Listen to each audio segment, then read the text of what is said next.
All right, welcome back to the channel. Or if you're new, welcome for the first time. All I ask is I'm going to make this as quick as possible because I understand most people just have TikTok or YouTube shorts attention spans now. If you start skipping, going forward, trying to go back, you're not going to learn anything. The message will not come across. So if you're really interested in learning about pistol calibers or bullets, if you will, and guns, then just stick around. We're going to get right into it. Right after I answer probably your first question. So who is this guy? Why should I listen to him? What makes him of any kind of, I'm not even going to say expert, but what makes him of any use with his knowledge? He just some Call of Duty keyboard warrior that thinks he knows a lot about guns. All right. So I've been shooting for many years. Handguns, rifles, real ones. I was in the Marines, obviously have firearms training there. And in 2013, I started really studying and learning about all different kinds of guns, all different kinds of projectiles, bullets, shells, and going to gun ranges where firearms instructors would teach me better ways to shoot, more about guns, more about ammunition. And this is pretty much what this channel's main focus is on, besides mechanics, some humor, heavy focus on guns, ammunition, ballistics, chronographing. I also have a degree in criminal justice, which helps. I can give advice on certain situations you want to avoid if a firearm's involved. I'm not legal advice, but knowing the law and having experience in policing, I can steer you in the right direction. So let's get into it. So the first thing we'll talk about is maybe you're considering buying a gun, or maybe you just don't know dog squeeze about your gun and you want to have some kind of knowledge.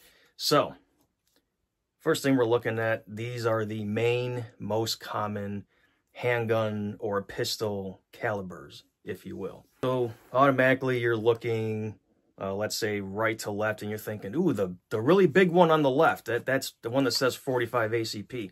That's probably the one. This is what we're going to get into. We're going to help you choose the handgun and the pistol caliber that's best for you. There's a difference with projectiles, or bullets, if you will. There's full metal jackets, or total metal case bullets, which is the one you see that's flat and round.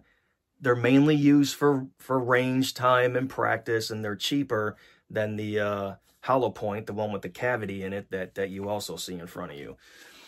But also know that full metal jackets are used for barrier penetrators. So you need to shoot through wood, concrete, something, a car for whatever reason, because you're out at the range and you really want to test what these bullets can do. So there's your full metal jacket. Now the one with the cavity, here's a better picture.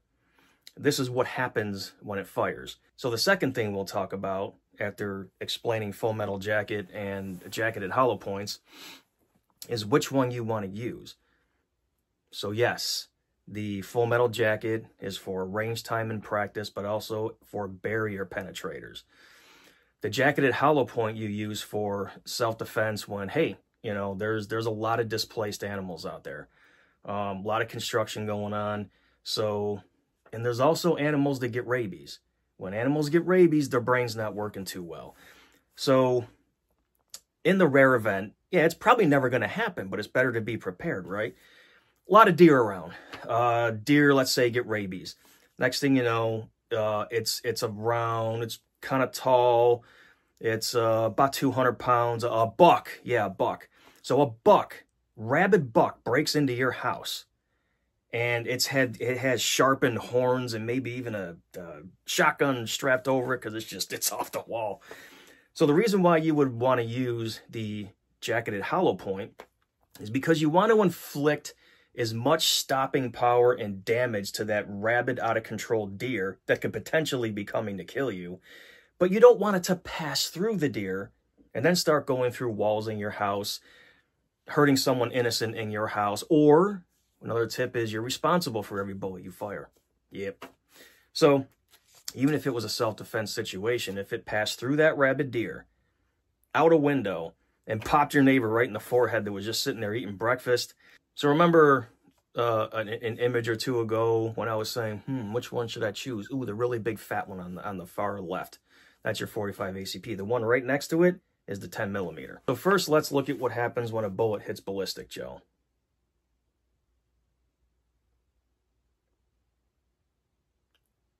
Wow. So what you saw was called hydrostatic shock and temporary wound. So when you saw this whole thing, when the bullet hit, you almost saw a flash. You saw the whole thing open up on the inside. That's what's happening to that rabid deer's organs. Those organs are pretty much going to be in bad shape after that point. But then what happens is that hollow point opens up and flowers while it's still spinning, of course, which is then tearing the hell out of that freaking rabid deer. But it's not going to pass through the block. Had we fired a full metal jacket, even the 9 millimeter, highly likely it's going to pass right through that block. So again, full metal jacket or total metal case for range and barrier penetrators only. Jacketed hollow point for self-defense. From rabid deer, there's a lot of black bears. I mean, grizzly bears, you'll probably never experience something that big as a threat to you, but there's a lot of really obese living things out there. So a black bear would represent that. But anyway, so you got that rabid deer. So now, again, back to this chart. So as you can see, the 10 millimeter is the one that causes the most devastation out of all these common pistol calibers. Okay, this isn't about 500 Smith & Wesson Magnum, 454 Casull. You might as well just call those novelty cartridges. Are they more powerful? Yeah, they're a boatload more powerful. It's nothing practical. It's something to say, look what I have. Just not practical, not common. Barely even be able to find something like that. So now we're going to get into what gun should you buy. Well, look at these pictures. Look at all these guns. So much to choose from. So you're going to ask people, what should I get? And you're going to find the 45 FUDs. It's a 45 caliber fired out of a 1911, which is one of the big ones in here, or nothing. And 45 is the biggest man stopper out there. Or you're going to find the tactical person that's going to say you need a Glock 19, which fires the 9 millimeter, which is like the second one in the picture. I don't have it up in front of me. I have to look up just like you.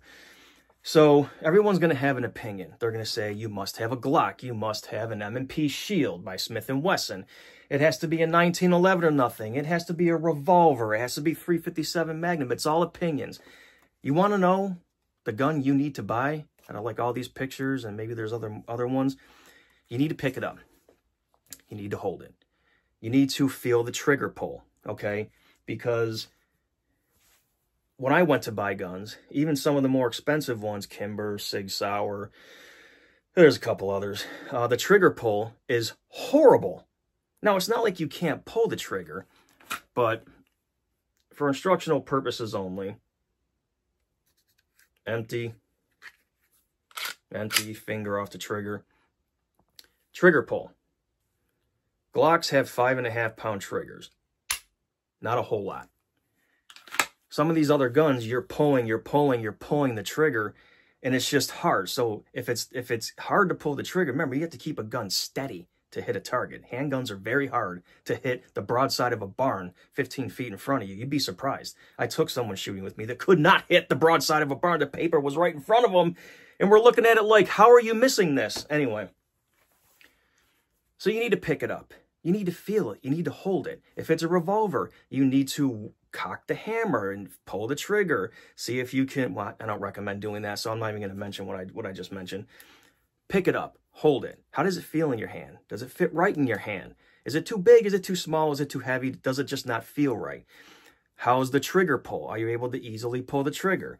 And then if that works for you, then you need to talk about what caliber I should buy. There's this thing called recoil sensitivity. It doesn't matter if you're a man or a woman. I'm not trying to be politically correct when I say this. Men and women can either have or not have recoil sensitivity. So, hopefully you fired a gun before you watched this and decided you wanted to buy one. Okay, so how did it feel? What caliber was it? Now, we're going to look into the best caliber for you to buy based on its weight and speed and how much energy it has when it hits its target. First ones here, you have your 380, which is the smallest one. The 380 is the shorter version than the 9mm. So we have your 380, your 9mm, and your 40 calibers ballistics right here. So you have the weight of the projectile, then you have the speed, the average speed that these projectiles travel at, and then you have what's called the foot-pounds of energy. The way I can describe foot-pounds of energy is take a softball, and chuck it at someone's chest as hard as you can. Just giving you an example, okay? It's going to hurt. It's not going to be pleasant. But let's say you take a baseball, even a softball. Take that same softball and put it on a tee and then whack it with a baseball bat. That's going to hit that target 10 times freaking harder and do a boatload more damage. So that's what energy, foot-pounds of energy is. I was a little light on the 40 caliber. 40 caliber goes between 950 and 1,000 feet per second. So now we're going to look at the 1,000 feet per second, which is usually what you're going to get. So look at that foot-pounds of energy. Compare that to 9mm and 380. So again, it's hitting you that much harder because of its weight and its speed. So now, 10mm. Yes, it's a big gun, and it's a pretty big cartridge, and it is a very devastating round. It's so devastating and powerful, it's illegal to hunt white-tailed deer in most states in the United States with this handgun. Now compare that weight and speed and foot-pounds of energy compared to the rest. So as a new gun owner, are you going to want a 10mm?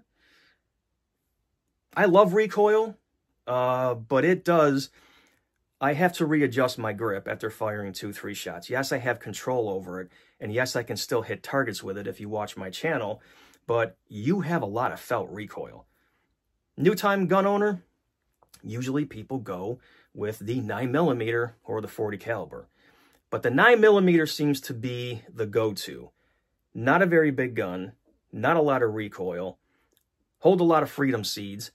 That's just what we call them in the gun world, projectiles, and a lot easier to handle. Now they say that the minimum you would want for self-defense is a 9mm. Because in most cases, studies have shown most pistol cartridges won't stop a threat on the first shot.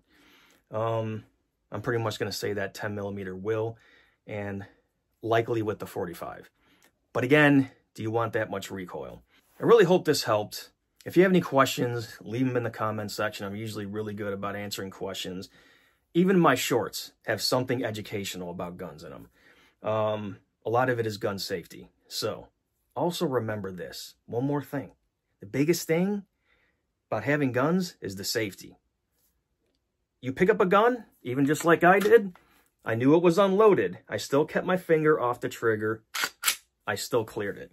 Every gun is loaded. That's how you treat every single firearm, whether it's yours and you're pretty sure you unloaded or not. Your finger is always, always off the trigger until you're lined up and you're ready to take that shot and you're on target and you squeeze. Never point your gun at anything you don't intend to kill or destroy. So, handling a firearm, finger is always off the trigger. Always treat it as if it's loaded. Always point it in a safe direction. And then you also have to remember what's beyond your target. So, even if you're shooting a BB gun in the backyard and there's someone in their backyard way back, but it's still behind your target, you probably don't want to shoot. That's what know what's beyond your target means. Also, if you have to shoot that rabid deer inside your home. But also treat it as a way of life. It needs to be like your phone or your purse, okay? Or your favorite knife that you like to carry around. You must know where it is at all times. Carry it with you. Carry with one in the chamber. If you watch some of my videos, I prove to myself there's no point in carrying a gun unless there's one in the chamber. Because my drills, I pretty much got killed in my drills. Again, I hope that helps. Semper Fi. Yet.